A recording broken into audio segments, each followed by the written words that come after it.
Welcome to The Explainer. Today we're diving straight into the internal mechanics of the Indian Partnership Act 1932. If you're familiar with business structures, you already know that partnerships are fundamentally built on trust and agreements. But what happens when that agreement is entirely silent on a crucial issue? Or, say when a partner makes a rogue decision that costs the business heavily? Well, the law doesn't just leave us guessing. It actually provides this fascinating built-in framework of mutual rights and liabilities. So let's unpack exactly how that legal engine works. Here's our roadmap for today. We'll be looking at the partnership rulebook, money, profits and losses, liability and personal profit, some landmark case studies, and finally, the partner as agent. All right, let's jump straight into Section 1, the Partnership Rulebook. So we're looking at the baseline legal rules that govern a partnership when the partners haven't drafted a specific contract covering these exact issues. You can kind of think of this as the factory settings for a partnership.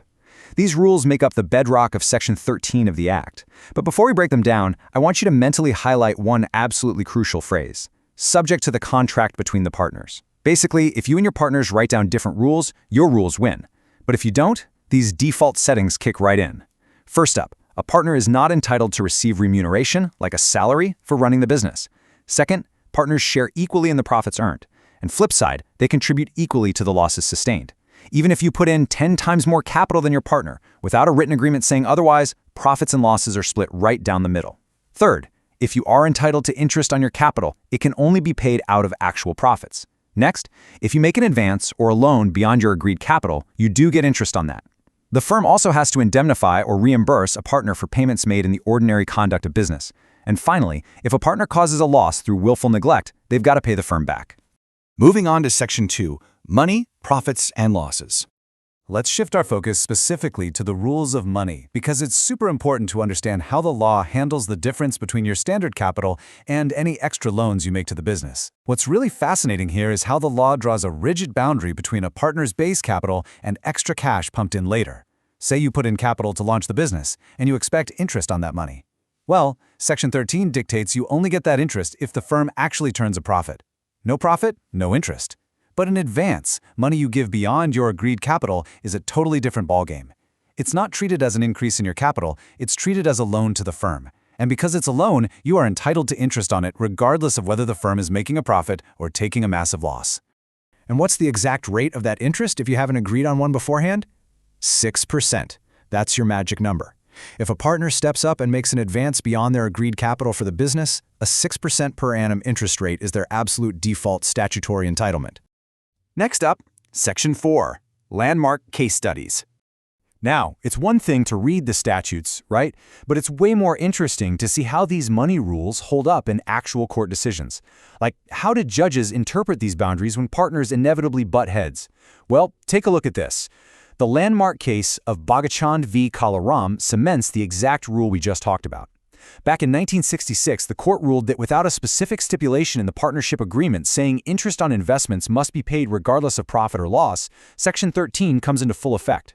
The big takeaway? You literally cannot demand interest on your base capital investments if the firm isn't making money.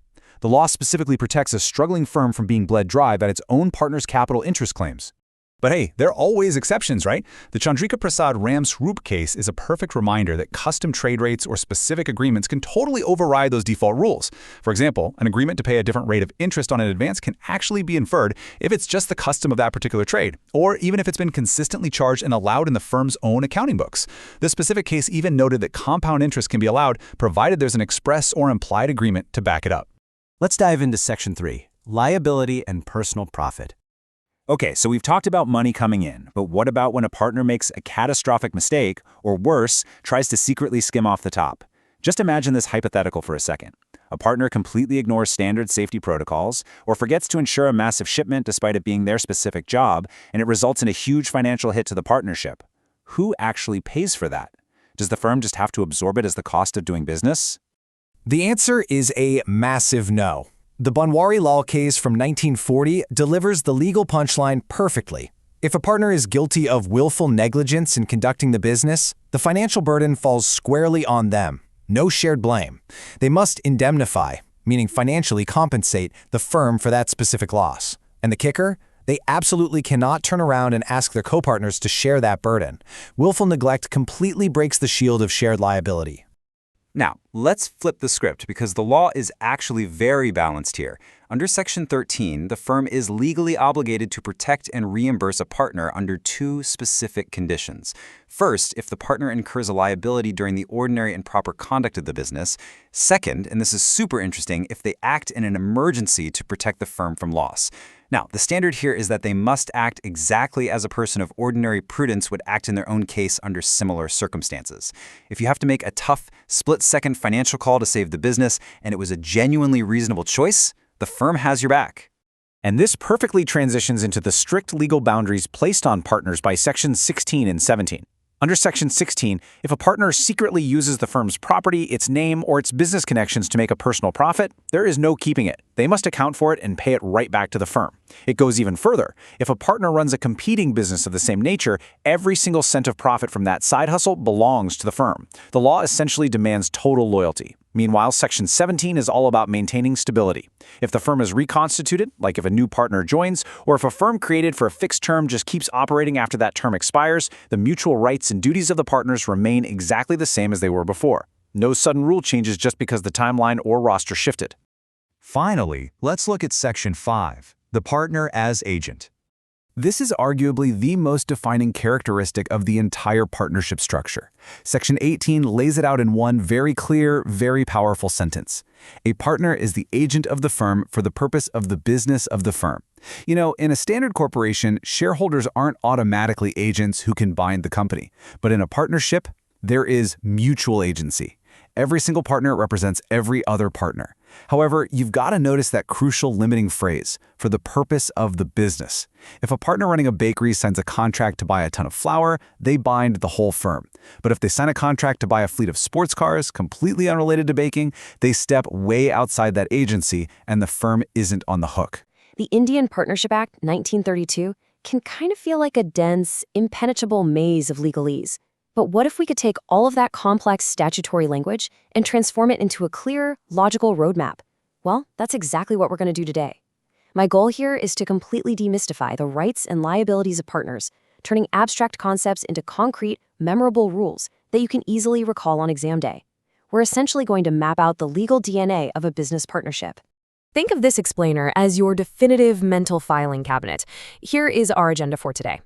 First, general duties. Second, conduct of business. Third, the Nataraj Theater case. Fourth, restraint of trade. And finally, the negligence rule. Let's get to it. Okay, let's dive right into Section 1, General Duties of Partners.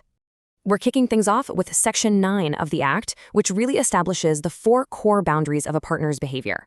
Now, the underlying theme of any partnership is mutual trust. You literally cannot operate a firm selfishly. The law strictly binds partners to carry on the business to the greatest common advantage.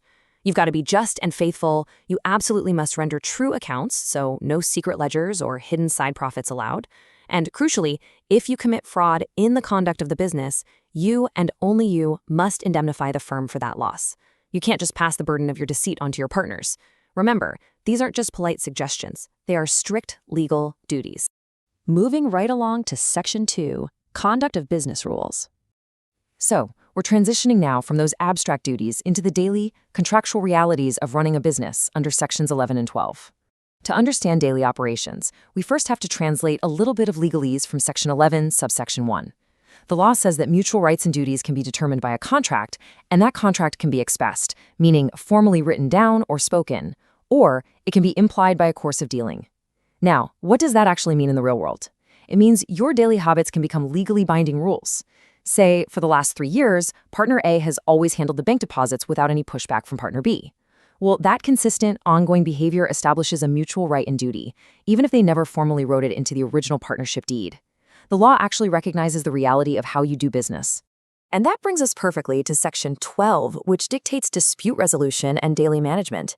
Every single partner has the right to take part in the business and is bound to attend diligently to their duties. But wait, there's a massive distinction here you need to flag for your exams. If there's a disagreement over ordinary matters connected with the business, a simple majority wins. But if you want to change the actual nature of the business, like say shifting from selling shoes to manufacturing electronics, that requires unanimous consent. Every single partner must agree.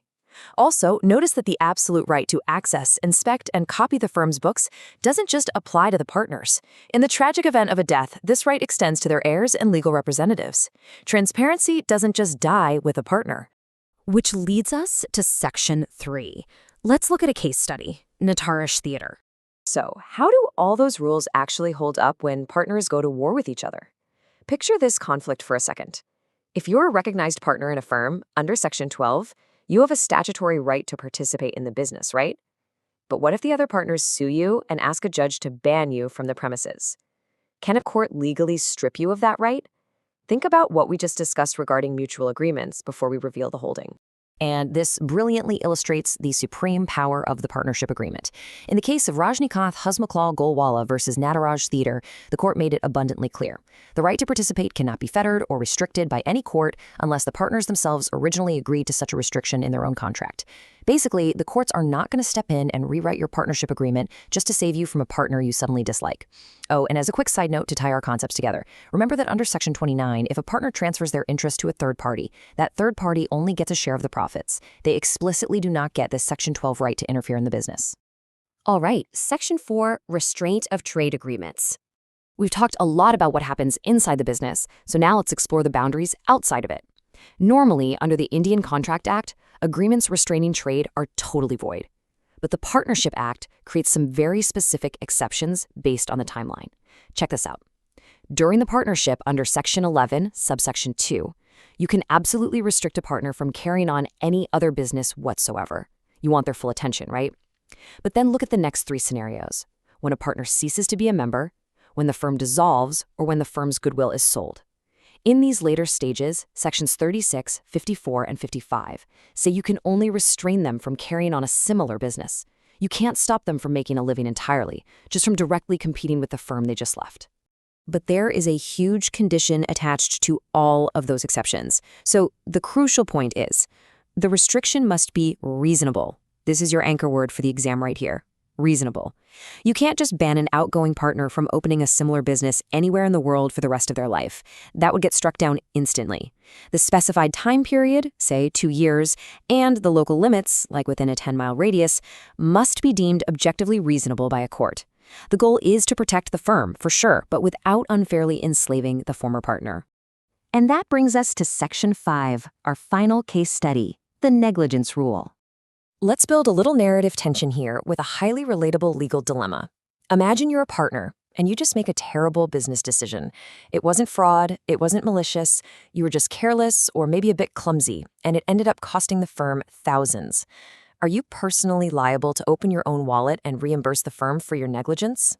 Well, the answer lies in the landmark case of Sasti Kenkar versus Gobinda, and the ruling here is super interesting. The court held that a partner is actually not liable for negligence if he can show he used such skill and intelligence as he possessed. The law does not hold you to a standard of absolute objective perfection. It looks at the individual. If you're known to be a brilliant financial mind and you miss a glaring accounting error, yeah, you might be liable. But if you're a partner with zero financial background who is just thrust into doing the books during an emergency and you make an honest mistake, you're using the limited skill you possess. Therefore, you are not personally liable for that honest lack of skill.